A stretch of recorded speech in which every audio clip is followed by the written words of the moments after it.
میں اپنے ان تمام فرینڈز کو ویلکم کہتا ہوں جو بھارت اور پاکستان سے میرے چینل کو دیکھتے ہیں۔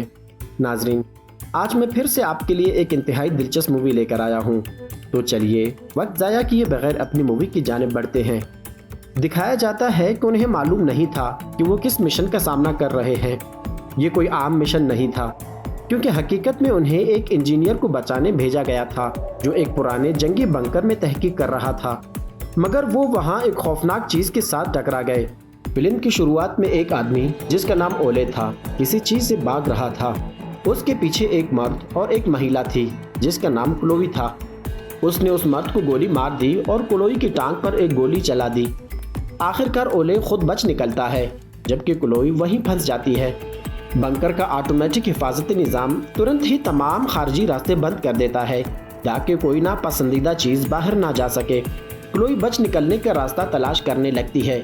اسی دوران گولی کھایا ہوا وہ آدمی کلوئی کی ٹانگ پکڑ لیتا ہے، مگر اچانک کوئی اور چیز اسے گھسیٹ لیتا ہے۔ یہ واضح ہوتا ہے کہ کلوئی وہاں اکیلی نہیں، کچھ خوفناک چیز ان کے پیچھے ہے۔ کلوئی ایک کمرے میں جاتی ہے اور اپنی ویڈیو ریکارڈ کر کے حکام کو بھیجنے کی کوشش کرتی ہے تاکہ انہیں ریسکیو کیا جا سکے۔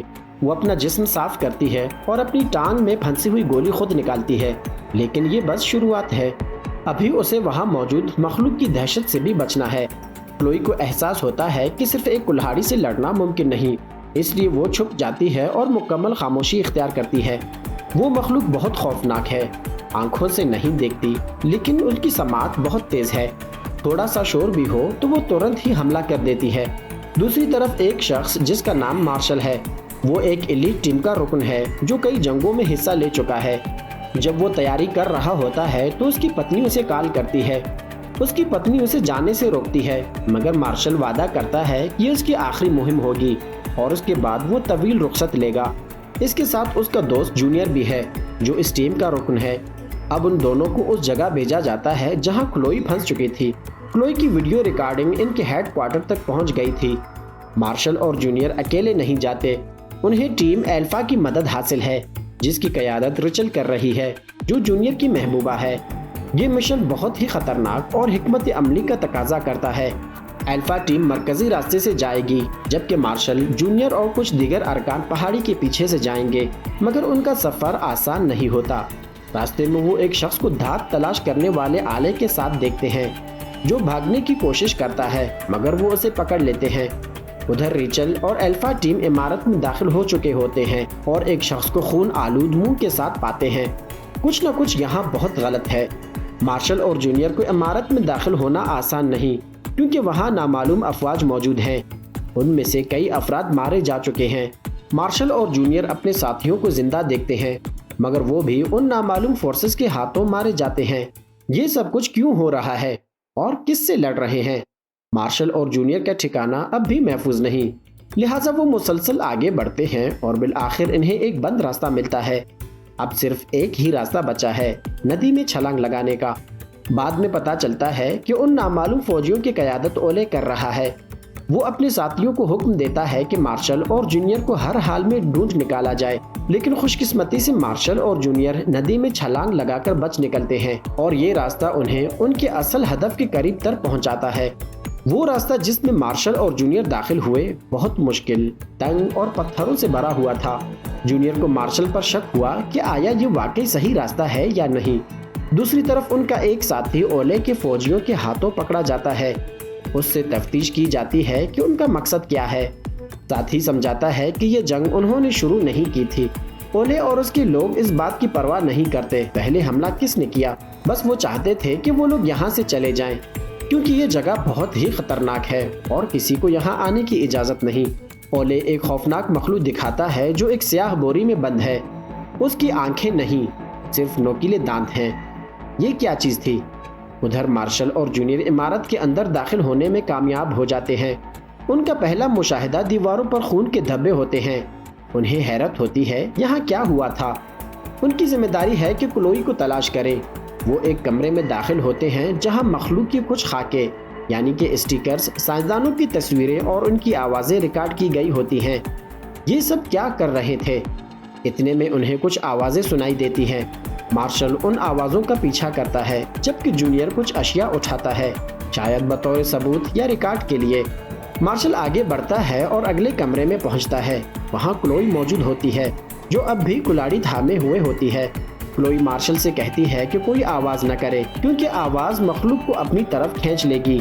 مارشل شروع میں بات نہیں سمجھتا مگر اسی لمحے اس کے اوپر سے چپچپا مواد گرتا ہے۔ وہ مخلوق یعنی کہ اس کے اوپر ہے۔ خوش قسمتی سے مارشل شور نہیں کرتا۔ کلوئی کلہاڑی سے مخلوق پر حملہ کرتی ہے اور اسی وقت جونیئر بھی آ جاتا ہے۔ مخلوق بھاگ نکلتی ہے اور چھت کے ایئر ڈکٹ میں چلی جاتی ہے مگر وہ کسی بھی جگہ سے واپس آ سکتی ہے۔ وہ سب پوری کوشش کرتے ہیں کہ بالکل خاموش رہیں۔ کلوئی بتاتی ہے کہ یہ مخلوق سائنسدانوں کا تجرباتی نتیجہ ہے مگر سب کچھ بگڑ گیا اور مخلوق نے ان تمام سائنسدانوں کو ہلاک کر دیا۔ واحد زندہ بچنے والی کلوئی ہے۔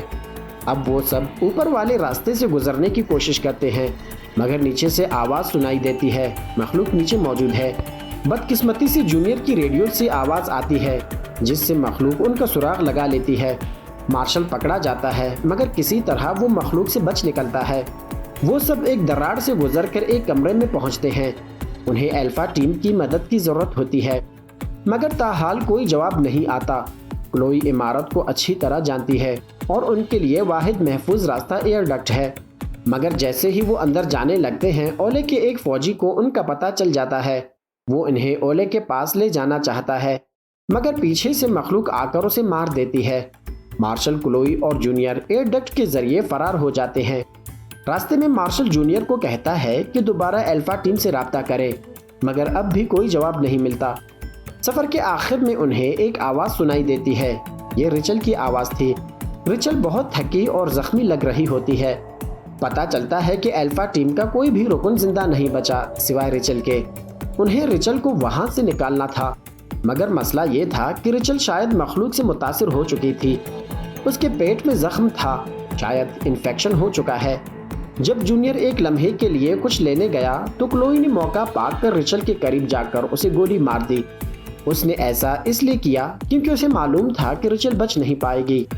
ریچل اگر زندہ رہتی تو ان میں سے ایک مانسٹر میں تبدیل ہو جاتی۔ جونیئر، جس نے اپنی محبوبہ کو کلوئی کے ہاتھوں مرتے دیکھا، غصے سے پاگل ہو گیا۔ اسے برداشت نہ ہوا جس مشن پر وہ کلوئی کو بچانے آیا تھا اسی میں اس کی محبوبہ کی جان چلی گئی۔ وہ بار بار کلوئی کو الزام دیتا رہا اور یہاں تک کہ اسے مارنے کا ارادہ بھی کر بیٹھا مگر مارشل نے اسے روک دیا۔ مارشل کے نزدیک کلوئی نے جو کیا وہ درست تھا کیونکہ ریچل ویسے بھی نہیں بچ سکتی تھی۔